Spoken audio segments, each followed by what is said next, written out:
वसुधैव कुटुम्बकम् वसुधैव कुटुम्बकम् वसुधैव कुटुम्बकम् One earth, one family, one future.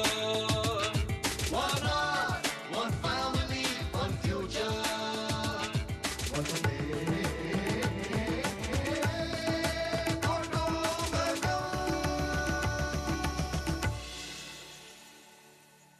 नमस्कार, आप सुन रहे हैं musically yours 102.6 FM rainbow. Program लेकर हाजिर हूं मैं स्वाति एक बार फिर से। वो खास प्रोग्राम, आकाशवाणी की वो खास प्रस्तुति जिसे आप सुनते हैं हर मंगलवार 4 से 5 बजे के बीच सिर्फ और सिर्फ एफएम रेनबो पर। G20 पर आधारित हमारी ये विशेष सीरीज है। नाम है इसका मिशन G20 वसुधैव कुटुम्बकम, one earth one family one future. इस थीम को लेकर आज G20 का सफर बहुत ही आगे बढ़ गया है। आधे से ज्यादा सफर तय हो चुका है और इस सफर के हर पड़ाव पर हम रहे हैं आपके साथ।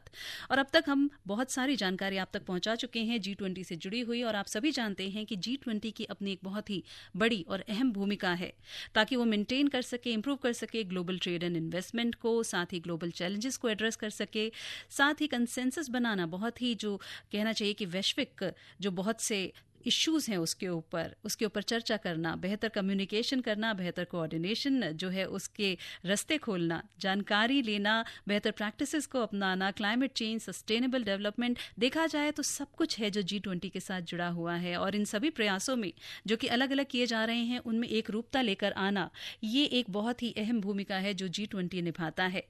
इकोनॉमिक बेनिफिट्स को और हर तरह की प्रोग्रेस से हर सिटीजन को जोड़ना और हर सिटीजन तक उसकी जानकारी पहुंचाना, ये सभी चीजें और इसके अलावा और बहुत कुछ शामिल है G20 में। और G20 इंडिया यानी कि भारत के पास है 2023 की G20 की अध्यक्षता। और इस साल G20 को हमने स्पेशल एजेंडा भी दिया है और अपने खुद के यूनिक कंट्रीब्यूशंस भी जो है इसमें दिए हैं। और अब मैं आपको बताना चाहती हूँ कि आज हम G20 के किस खास विषय के ऊपर बात करने जा रहे हैं। हम सभी जानते हैं कि इकोनॉमिक एक्टिविटी किसी भी देश की सबसे इंपॉर्टेंट एक्टिविटी होती है। और इकोनॉमिक बेनिफिट्स जब होते हैं ना, फाइनेंस की जब बात होती है तो डेफिनेटली हर सिटीजन का इंटरेस्ट जो है उससे जाकर जुड़ता है। फाइनेंशियल इंक्लूजन एक ऐसी टर्म है जिसे हमने G20 के संदर्भ में बार बार सुना है, लगातार सुना है। लेकिन जब फाइनेंशियल इंक्लूजन की बात आती है तो उसके माने क्या है, इंक्लूसिव ग्रोथ की बात आती है तो उसके माने क्या है, ओवरऑल ग्रोथ की बात, ओवरऑल इंक्लूजन की बात, ये है जो आज हम करने जा रहे हैं हमारे आज के इस एपिसोड में। मिशन G20 वसुधैव कुटुम्बकम 102.6 एफएम रेनबो पर मैं हूं स्वाति आपके साथ। और आज इंक्लूसिव ग्रोथ के ऊपर बातचीत करने के लिए हमारे साथ हैं प्रोफेसर अनिल कुमार। आप Delhi school of economics, Delhi university से हैं। आप कॉमर्स पढ़ाते हैं और आप स्पेशलाइज करते हैं फाइनेंस में। प्रोफेसर साहब, बहुत बहुत स्वागत है आपका हमारे इस कार्यक्रम में। धन्यवाद, नमस्कार।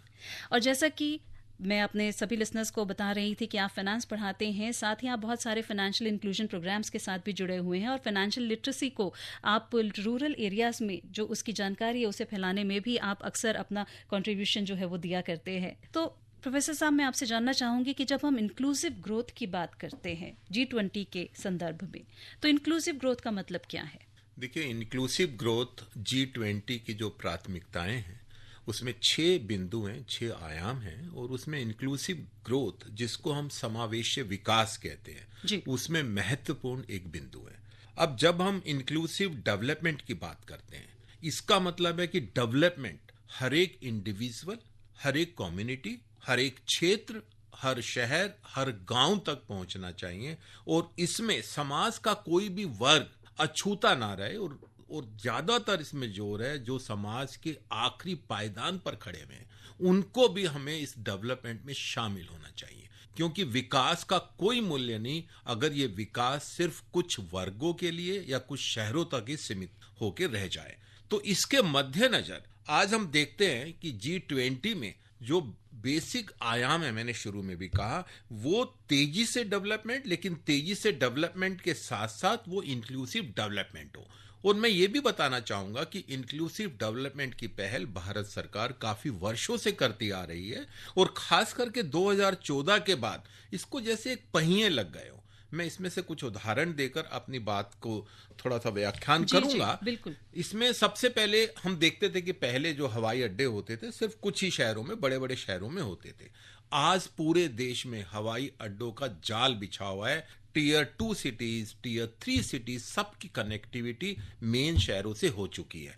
जहां पर रेलवेज नहीं होती थी वहां पर रेलवे का जाल बिछ चुका है। और सबसे बड़ी बात, आज इंटरनेट का पेनिट्रेशन पूरे इंडिया में जोर शोर से हुआ है। ऑप्टिकल फाइबर का मिशन जो सरकार ने शुरू किया था वो तकरीबन 80% तक पूरा हो चुका है। जी। ये तो एक बात हुई।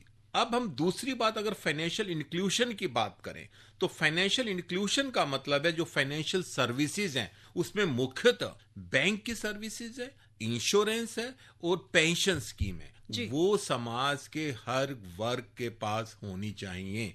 2014 में एक बहुत बड़ा महत्वपूर्ण कदम सरकार ने रखा और वो कदम था प्रधानमंत्री जन धन योजना।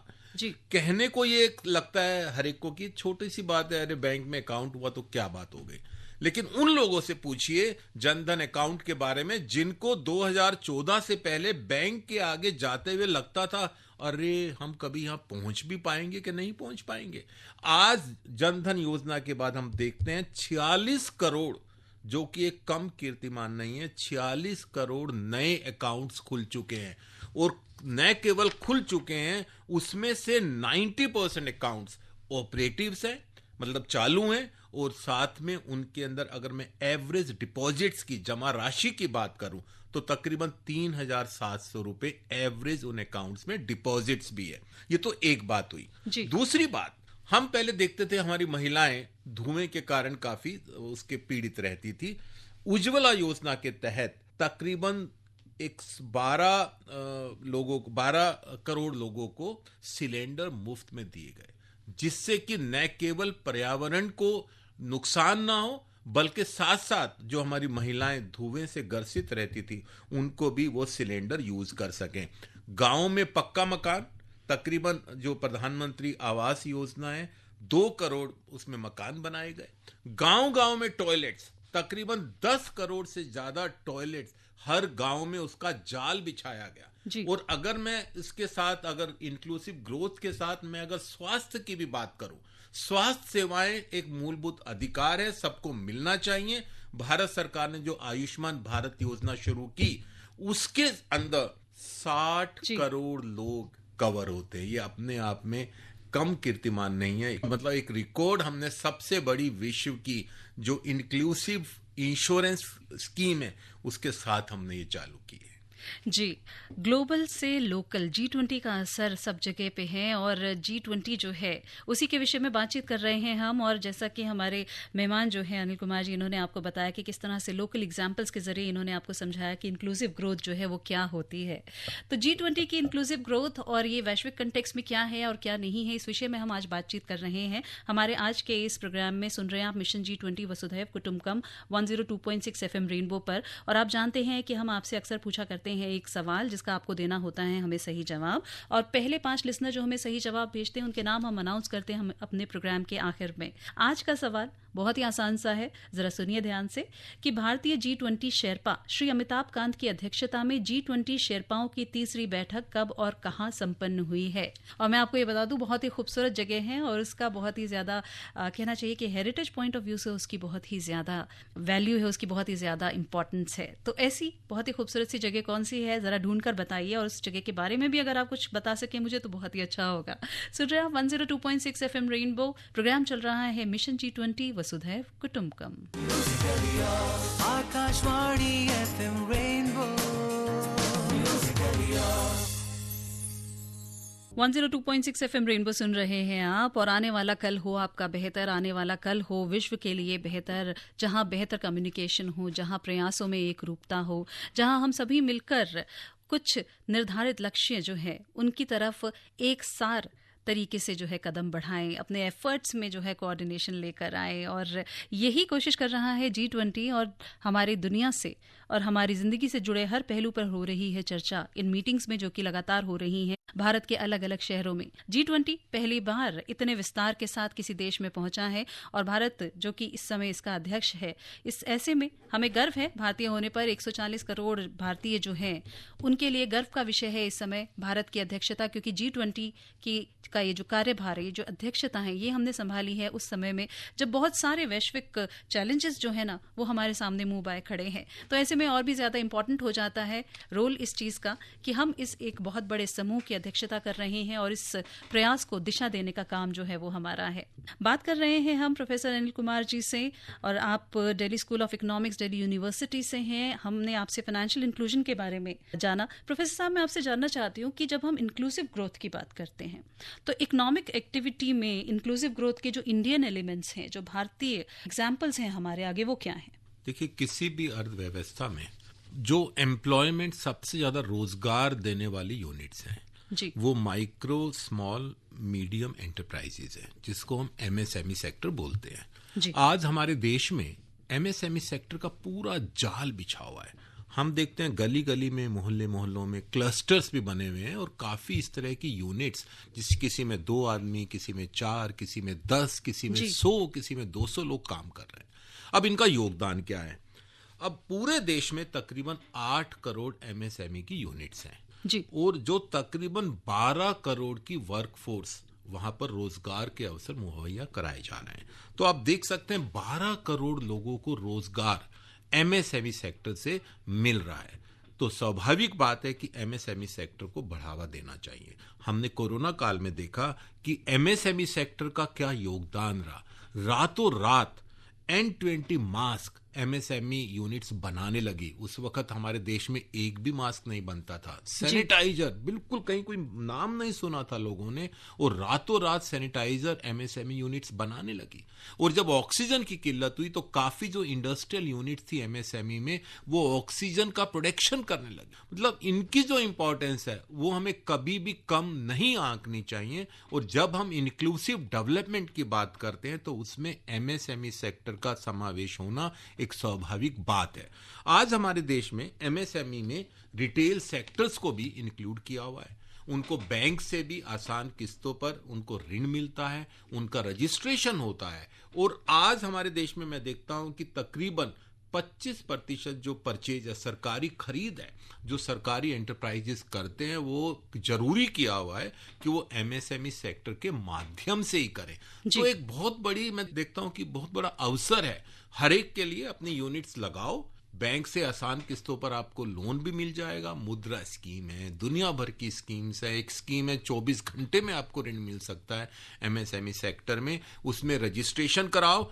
और अगर बड़ी यूनिट्स आपको तंग करती है, आपको पैसा नहीं देती है, उस केस में अभी इस बजट में सरकार ने घोषणा की है कि उनका जो एक्सपेंस है वो अलाउड नहीं होगा इनकम टैक्स पर्पस के लिए। तो एक बहुत बड़ा प्रोत्साहन है। मेरे को लगता है कि जो भी इस कार्यक्रम को सुन रहे हैं उनको एमएसएमई सेक्टर में अगर रजिस्टर्ड नहीं है तो उस तरफ उनको जाना चाहिए। जी, मैं आपसे एक चीज़ जानना चाहती हूँ कि जहाँ हमारी कोविड डिप्लोमेसी जो है वो बहुत ही ज़्यादा सराही गई, उसके साथ साथ G20 के कंटेक्स्ट में अगर बात करें तो एक चीज़ जिसे हमारे सभी डेलीगेट्स जो है वो मुंह खोल के और बहुत ही ओपनली जिसकी प्रशंसा कर रहे हैं वो है डिजिटल इंडिया, और ख़ास तौर पे हमारी जो यूपीआई टेक्नोलॉजी है।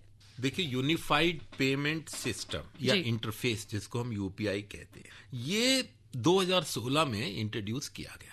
और सबको पता है कि हमारा भारत हमेशा से एक कैश या जिसको कहते हैं हम नगद प्रधान देश रहा है। सब नगद रखने में और नगदी आदान प्रदान करने में यकीन रखते थे। उस वक्त क्रेडिट कार्ड का भी कोई ज्यादा चलन नहीं था, और जो डिजिटल ट्रांजैक्शंस होती भी थी जी, जब ये लॉन्च हुआ 2016 में, सिर्फ 6% डिजिटल ट्रांजैक्शंस होती थी। यूपीआई के इंट्रोड्यूस होने के बाद आपको आश्चर्य होगा कि 63% से ज्यादा हमारी जो ट्रांजैक्शंस हैं वो यूपीआई के माध्यम से हो रही है। और सही मायने में मैं कहूंगा फाइनेंशियल इंक्लूजन अभी आया है।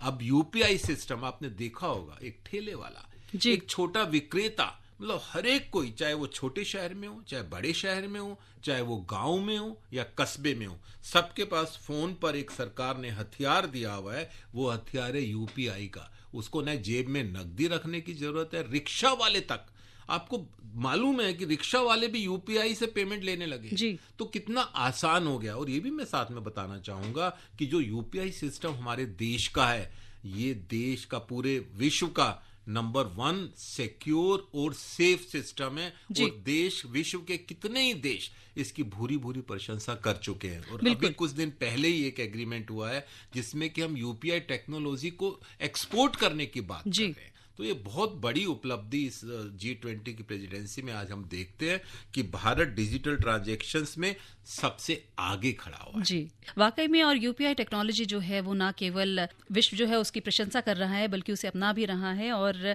लगातार इस टेक्नोलॉजी के आदान और प्रदान की जो एग्रीमेंट्स हैं वो लगातार हम साइन कर रहे हैं विश्व के अलग अलग देशों के साथ में। और मैं आपको बताना चाहती हूँ एक और बहुत ही खास बात, और वो ये है कि हमारे इस प्रोग्राम में हम चाहते हैं कि हमारे जो लिसनर्स हैं वो और भी ज़्यादा बेहतर तरीके से जुड़ सकें, और आप ही की रिक्वेस्ट पर हम शुरू करने जा रहे हैं एक ख़ास भागीदारी जो है आपकी, वो हम आपसे इनवाइट करना चाहते हैं कि G20 के ऊपर यदि कोई स्लोगन है आपके पास तो आप हमें भेज सकते हैं, और अगर आपके स्लोगन हमें पसंद आते हैं तो हो सकता है आकाशवाणी आपके लिए उसके बदले में आपको कोई गिफ्ट भी दे सकती है, नहीं भी दे सकती। देखिए डिटेल्स जो है ना वो बाद में बताऊंगी मैं आपको, लेकिन अगर आपके पास है G20 से जुड़ा हुआ कोई भी स्लोगन तो आप डेफिनेटली हमें भेज सकते हैं, और अच्छे स्लोगन्स जो हैं उनकी कद्र की जाएगी, इतना यकीन मैं आपको दिला सकती हूँ। 9868107070 है वो नंबर जिस पर आप हमें अपने स्लोगन्स भेज सकते हैं। और अगर आप G20 का स्लोगन भेजना चाहते हैं तो ज़रा ध्यान में रखें इस बात को कि आपने अपने व्हाट्सएप मैसेज में सबसे पहले लिखना है G20 कैपिटल G। जी हाँ, G20 लिखेंगे बिना स्पेस के, उसके बाद G20 के बाद एक स्पेस छोड़ेंगे और फिर आप अपना मैसेज जो है लिखेंगे। और ये ज़रूर याद रखें कि आप अपना नाम, पता और फ़ोन नंबर जो है उसे आप अलग से ज़रूर मेंशन करें अपने मैसेज में। अगर आपके पास है G20 से जुड़ा कोई भी स्लोगन तो आकाशवाणी है उसे सुनने के लिए तैयार, और हमारे इस कार्यक्रम के माध्यम से हम आप तक पहुंचा रहे हैं ये बात। आप सुन रहे हैं मिशन G20 वसुधैव कुटुंबकम 102.6 FM रेनबो पर। Akashvani FM rainbow 102.6 FM rainbow सुन रहे हैं आप, और मैं आपको याद दिला दूं कि आप सुन रहे हैं मिशन G20 वसुधैव कुटुंबकम मेरे यानी स्वाति के साथ। और आज जिस विषय पे हम बातचीत कर रहे हैं हमारे आज के इस एपिसोड में वो है इंक्लूसिव ग्रोथ, और इस विषय में बात करने के लिए हमारे साथ हैं doctor Anil Kumar, professor of commerce, Delhi university, Delhi school of economics से हैं आप, और फाइनेंशियल इंक्लूजन, फाइनेंशियल लिटरेसी, ये सब्जेक्ट आप बहुत ही पैशनेटली जो है वो फॉलो करते हैं। और बात जब हम कर रहे हैं इंक्लूसिव ग्रोथ की तो हमारा क्या विजन है इस इंक्लूसिव ग्रोथ के लेकर, और ख़ास तौर पर G20 के कंटेक्स में मैं आपको सुनवाना चाहती हूँ हमारे भारत के जो शेरपा हैं अमिताभ कांत जी, उनकी आवाज़ में कि इस पूरी G20 की बैठकें हो रही हैं, इसमें जब हम इंक्लूसिव ग्रोथ की बात करते हैं तो इसका एक ओवरऑल विजन क्या है। Inclusive, resilient, sustainable growth is what the world needs. And this would require a huge agenda around driving the momentum of growth. Secondly, I think it's very important that if you want to have growth, digitization, digital transformation, what India has done in the last 7 years is critical. We've built up digital public infrastructure, which has enabled us to do many things in terms of payments, in terms of CoWIN, in terms of digital identity. So if you look around the world, 4 billion people in the world do not have a digital identity. 2 billion people don't even have a bank account. 133 countries do not have a payment mechanism, a digital payment mechanism. So that's a huge model to be told to the world. I think thirdly is very important to focus on education, health, much of which has got impacted due to COVID. And therefore, how do you accelerate the pace of sustainable development goals? How do you lift people above poverty line? Fourthly, I think PM has laid out very strongly about a women-led development, because India now has more women. The latest statistics, India has more women, 1,074 women to 1,000 men. So a women, if you want to have growth in the world, if you want to drive momentum of prosperity, unless and until women are in leadership position, unless and until there's greater financial inclusion, unless and until we are able to ensure education, health, nutrition for women, it will not be possible. And therefore, he's focused on women-led development. And I think it's very important to spell out that 70 countries of the world are facing a global debt crisis. So if India is to be a leader of the developing world, we need to focus on global debt, which is very important. And lastly, I think it's very important that we are able to ensure a greater flow of finances, which the developed world had committed to in 2009 at Copenhagen, to flow into the developing world for both climate action and sustainable development goals. And this would require not just financing from the developed world, but also restructuring the multilateral financing institutions to become institutions for credit enhancement, for multilateral finance, for blended finance. And that means they move away from direct lending to indirect lending, and therefore they'll be able to do about 15x more lending than what they do at present. अभी आपने सुना भारत के शेरपा अमिताभ कांत जी को बताते हुए कि G20 का वो इंक्लूसिव ग्रोथ का विजन क्या है, उसमें क्या क्या भारतीय एलिमेंट हैं जो शामिल हैं और इंडिया ने उसको किस तरह से एक दिशा जो है वो प्रदान की है। और खासतौर पे इसमें बात हो रही थी विमेन लेड डेवलपमेंट की। हम बात कर रहे हैं प्रोफेसर अनिल कुमार जी से आज के हमारे इस प्रोग्राम में, खासतौर पे इंक्लूसिव ग्रोथ की बात कर रही है। और अनिल जी, मैं आपसे जानना चाहती हूँ कि जब हम इंक्लूसिव ग्रोथ की बात करते हैं, जब औरतों की बात आती है, तो 50% पॉपुलेशन जो है विश्व की, उसे आज भी उतनी परसेंटेज की भागीदारी हासिल नहीं है। तो ऐसे में ये जो विमेन लेड डेवलपमेंट का कॉन्सेप्ट है, ये किस तरह से उसको बढ़ा सकेगा? देखिए, G20 के 6 आयाम में से एक महत्वपूर्ण आयाम वीमेन लेड डेवलपमेंट, मतलब विकास कैसा हो, ऐसा विकास जिसमें महिलाओं का न केवल विकास हो बल्कि उनका नेतृत्व हो उस विकास में और उसमें उनकी भागीदारी हो। जी, हमारा देश महिलाओं के सशक्तिकरण की बात बहुत अरसे से, बहुत समय से करता आया है। साथ में कुछ तरह की योजनाएं भी लागू हुई हैं, लेकिन G20 में ये महत्वपूर्ण आयाम बन गया है। इसका मतलब कि वीमेन नेतृत्व विकास के ऊपर एक फोकस्ड अटेंशन सरकार का रहा भी है और आने वाले सालों में रहेगा। मैं शुरुआत करता हूं।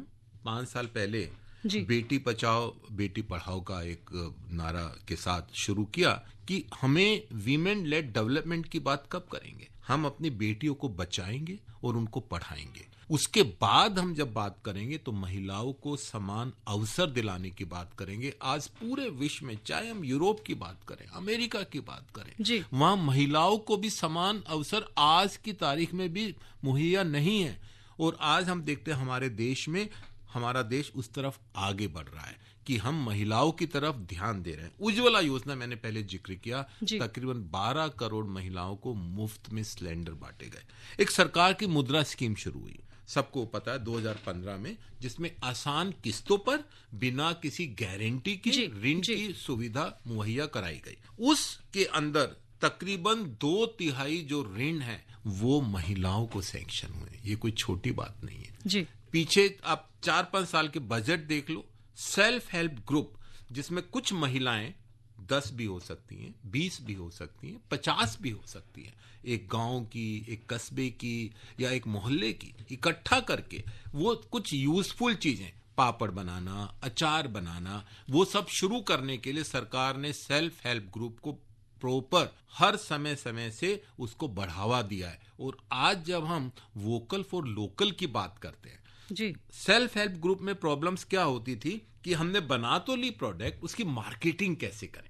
तो एक मार्केटिंग का आयाम भी उसके अंदर जुड़ गया है और न केवल मार्केटिंग का उसमें बिंदु जुड़ गया है, उसके साथ उसको ग्लोबल सप्लाई चेन से मिलाने की भी बात हो रही है। आज जब हम आत्मनिर्भर भारत की बात करते हैं, इसका मतलब हमें ग्लोबल सप्लाई चेन का एक हिस्सा बनना है। और सेल्फ हेल्प ग्रुप के जो प्रोडक्ट्स हैं, जब तक वो उसमें नहीं मुड़ेंगे, नहीं उसके अंदर जाएंगे, हम महिलाओं के सशक्तिकरण की बात, मेरे को लगता है, कुछ हद तक ज्यादा कामयाब नहीं होगी।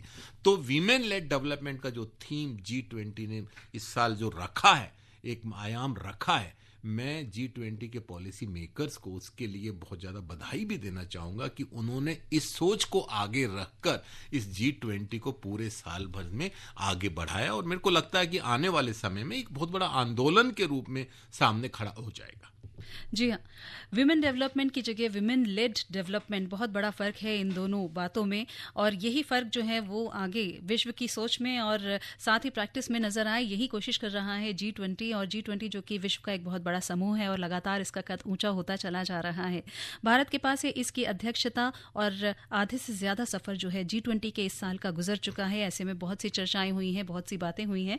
G20 से जुड़ी हर जानकारी हम आप तक पहुंचाते हैं हमारे इस कार्यक्रम के जरिए, जिसे सुन रहे हैं आप 102.6 FM रेनबो पर। नाम है इसका मिशन G20 वसुधैव कुटुंबकम। आप सुन रहे हैं प्रोग्राम मिशन G20 वसुधैव कुटुंबकम।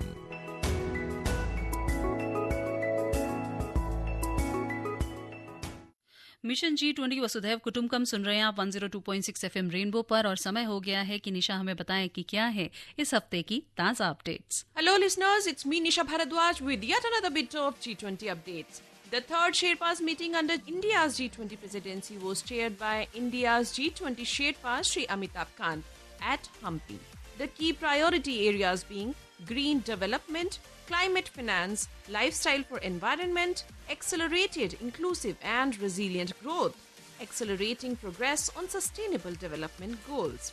Meanwhile, the third G20 finance ministers and central bank governors meeting is underway at Gandhinagar.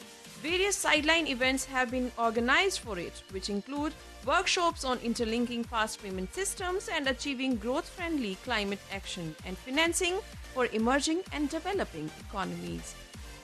So listeners, you stay connected with us as the meetings under India's G20 presidency are getting a lot more pacier.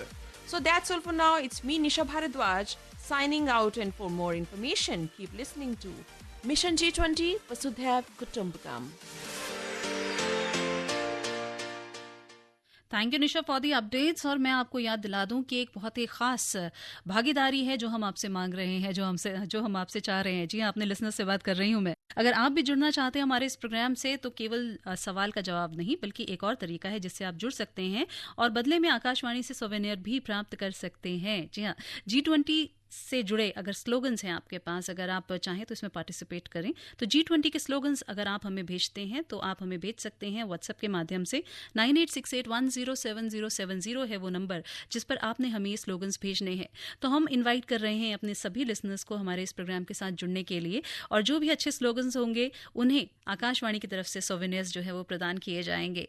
और इसके लिए आप ध्यान रखें कि जब भी आप हमें मैसेज करेंगे तो उसमें आपने सबसे पहले लिखना है G20, बिना किसी भी स्पेस के लिखना है G20, उसके बाद स्पेस छोड़नी है, फिर आपने अपना मैसेज जो है वो लिखना है। अपना नाम लिखें, अपना पता लिखें और अपना फ़ोन नंबर भी उसमें ज़रूर एक बार फिर से मेंशन करें।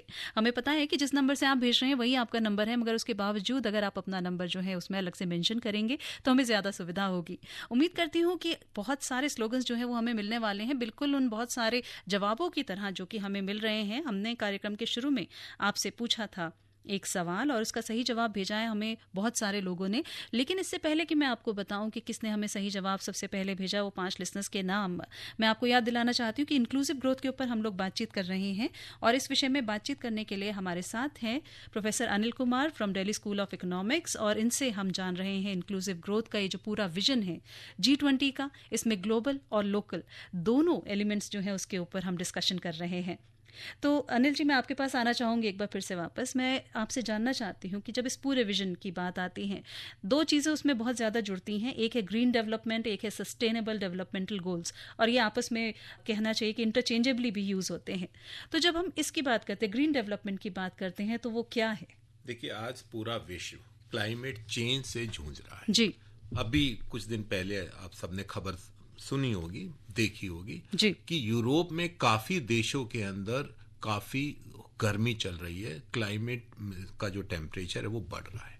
तो क्या पूरे विश्व की ये एक जिम्मेदारी नहीं बन जाती कि वो बैठ के विचार करें कि इस क्लाइमेट चेंज के क्या कारण हैं और इसको हम कैसे दूर कर सकते हैं?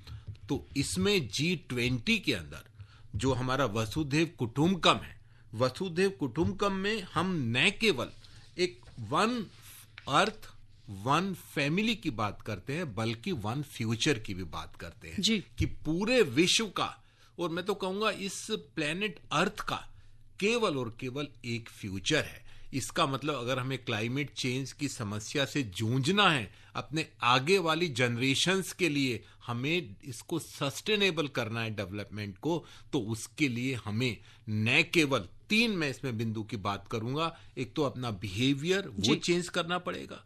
दूसरा बिंदु कि क्लाइमेट चेंज की प्रॉब्लम को या इसको कार्बन एमिशंस की प्रॉब्लम को दूर करने के लिए या उसको हल करने के लिए हमें क्लाइमेट फाइनेंस, जिसको ग्रीन फाइनेंस भी कहते हैं, और तीसरा जो बिंदु है वो टेक्नोलॉजी। आज जो विकासशील देश है या जो पिछड़े हुए देश है, उनके पास वो टेक्नोलॉजी नहीं है कि वो जो फॉसिल बेस्ड फ्यूल होते हैं, पेट्रोलियम बेस्ड जो जिनसे ये ईंधन बनता है, उसकी जगह वो दूसरे जो आजकल जो सोलर बेस्ड है, हाइड्रो बेस्ड है, उसको वो अपना सके। टेक्नोलॉजी बहुत महंगी है, तो हमारे देश ने इसके अंदर एक लीड ली है। उन्होंने एक जोर शोर से इस बात को उठाया है कि जो विकसित देश हैं उनको टेक्नोलॉजी ट्रांसफर करनी पड़ेगी, और जो उन्होंने इस पूरे क्लाइमेट को इफेक्ट किया है उसका कहीं ना कहीं उनको खामियाजा इस टेक्नोलॉजी को दूसरे जो पिछड़े देश है वहां तक पहुंचा के करना पड़ेगा। जी, पिछड़े देशों की बात करें तो यहाँ पे हम ग्लोबल साउथ का एक ग्लोबल रिप्रेजेंटेशन साउथ है, का एक उसके अंदर बिल्कुल ग्लोबल साउथ की मैं बात कर रहा हूं। तो भारत ने पेरिस की जो एक समिट हुई जिसके अंदर एग्रीमेंट हुआ 2015 में, और उस एग्रीमेंट के तहत हमने नेट जीरो एमिशन की डेडलाइन 2050 रखी। वो डेडलाइन बहुत जल्दी आ रही है, लेकिन वो नेट जीरो एमिशन कार्बन का कैसे होगा जब तक हम टेक्नोलॉजी को ट्रांसफर नहीं करेंगे, और ये विकसित देशों को देखना पड़ेगा। इसलिए हमने इस बात को जोर शोर से, हमारी जो G20 समिट है, G20 प्रेसिडेंसी है, इसमें सबसे महत्वपूर्ण आयाम क्लाइमेट चेंज और ग्रीन डेवलपमेंट का हमने इसको रखा है। अब भारत ने इसमें क्या कदम उठाए हैं? सबसे पहले तो सोलर एनर्जी का हम देख रहे हैं कि पिछले 10 सालों में जोर शोर से इसका प्रचार भी हो रहा है, और काफी तरह से लोगों ने इसको एडॉप्ट भी कर लिया है। कुछ साल पहले एक कुसुम योजना शुरू हुई, और उसमें मैंने देखा कुछ गांव ने तो न केवल सोलर एनर्जी से अपने गांव की ऊर्जा की मांग को पूरा किया, बल्कि उसमें सरप्लस भी पैदा किए। अब इस साल की मैं बजट की बात करूं तो इस बजट में तकरीबन 35,000 करोड़ का प्रावधान रखा गया है, जिसमें कि बैटरी का जो स्टोरेज का सिस्टम है उसमें एक्चुअली वो टेक्नोलॉजी काफी महंगी है और उसमें इन्वेस्टमेंट की जरूरत है, वो हमने शुरू किया है। और सबसे महत्वपूर्ण बात मैं यहां रखना चाहूंगा, नेशनल ग्रीन हाइड्रोजन मिशन। ये एक भारत सरकार ने, मैं कहूंगा बहुत बड़ी, अगर ये हो जाता है आने वाले सालों में, हमारे देश की ये बहुत बड़ी उपलब्धि होगी। और जब हम क्लाइमेट चेंज की बात करते हैं, चैलेंजेस की बात करते हैं, तो उसका जवाब जो ग्रीन हाइड्रोजन मिशन है, जो कि हमने उसको एक पूरा विजन रखा है कि हम भारत को डीकार्बोनाइज कैसे करें, और हम हाइड्रोजन एनर्जी को न केवल यहां पर ग्रीन हाइड्रोजन एनर्जी को न केवल यहां पर उसका उत्पादन करें, बल्कि उसको हम एक्सपोर्ट भी कर सके। तो इस दिशा में तकरीबन जो प्रोडक्शन कैपेसिटी की बात है वो 5 मिलियन मैट्रिक टन पर एनम का हम एक ध्येय रख के चले कि जिससे हम रिन्यूएबल एनर्जी की तरफ आगे बढ़ सके और पेट्रोलियम प्रोडक्ट्स की तरफ हमारा रिलायंस कम हो जाए। उससे न केवल क्लाइमेट चेंज की हम समस्या को निवारण कर पाएंगे, बल्कि जो हमारा इंपोर्ट का बिल है पेट्रोलियम प्रोडक्ट्स का, वो भी कम होगा। तो जब हम सस्टेनेबल डेवलपमेंट की बात करते हैं, बिना क्लाइमेट चेंज को बिंदु अपने आगे रखकर हम सस्टेनेबल डेवलपमेंट कर ही नहीं सकते। It is next to impossible.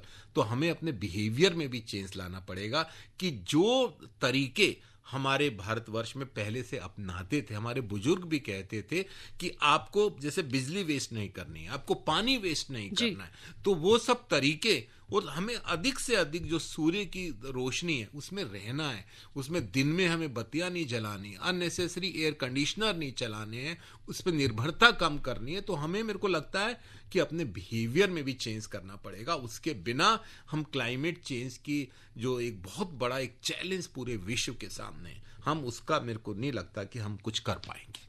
Ji, inclusive growth की हमने बात की। आज के हमारे इस प्रोग्राम में मिशन G20 वसुधैव कुटुंबकम सुन रहे हैं आप 102.6 FM रेनबो पर। और सही कहा है किसी ने कि जो मैं करती हूँ या जो आप करते हैं, हमारी छोटी छोटी सी ये जो प्रैक्टिसेस हैं, ये जो एक पॉलिथीन हम फेंक देते हैं कभी कभी, ये जो लाइट वेस्ट कर देते हैं, पानी वेस्ट कर देते हैं, कुल मिलाकर जब इसका हिसाब लगाने बैठेंगे तो दुनिया का ये जो क्लाइमेट चेंज है ना, रिजल्ट वहीं तक जाकर पहुंचेगा और बहुत ज़्यादा ज़रूरत है। और अब कहना चाहिए कि एक टिपिंग पॉइंट आ चुका है, अगर अब नहीं तो शायद कभी नहीं। तो ऐसे में बहुत ज़रूरी है कि हम सभी इंडिविजुअल लेवल पे, यानी कि अपने अपने स्तर पर चीज़ों को बदलें और दुनिया को बेहतर बनाएं, दुनिया को बचाएं।